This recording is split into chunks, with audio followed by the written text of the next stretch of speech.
kwakira abana batoya kuva ku myaka 4 kuzamuka. Mu gihe kiri imbere turi gutegura no gushyiramo abantu bakuru, kuko iriya ni siporo itagira limit, ntabwo igira aho ugarukira n'ubuzima bw'umuntu bwose ashobora kuyikina.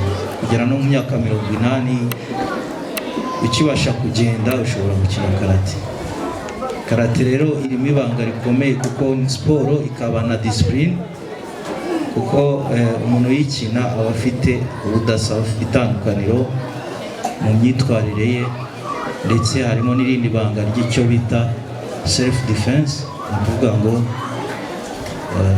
ntabwo ashobora kuvogerwa n'umuntu wari wese ko yiboneye, yaba umukobwa, yaba umuhungu, yaba umusore, yaba umukecuru, yaba umusaza, buri wese akeneye self defense. Rero ndumva urushijeho kumva karate cyari cyo cyane, by'umwihariko rero umwana ukiri muto, kuko igiti kigororwa kikiri gito.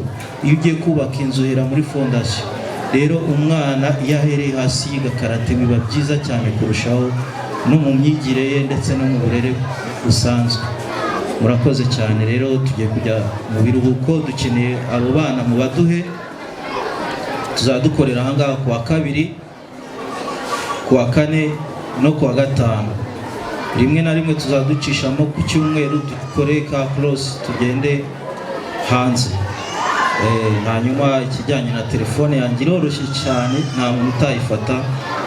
Ni 0782 2 1 2 3 4 88 22 12 0788 2 1 2 3 4.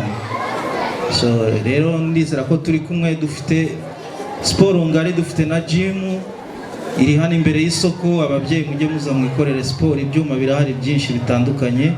Dufite acrobat mu mwanya murayibona iraca hano, twitoreza Kimisagara, kuko inahangaha ibikoresho bijyanye na acrobat ntago hari icyo bita tatami, irahenda cyane niturayibona, ariko hamwe n'Imana n'abaterankunga dushobora kubona tuzabigeraho.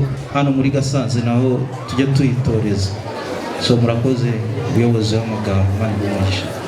Akoze cyane, tumukomera amashyi nawe.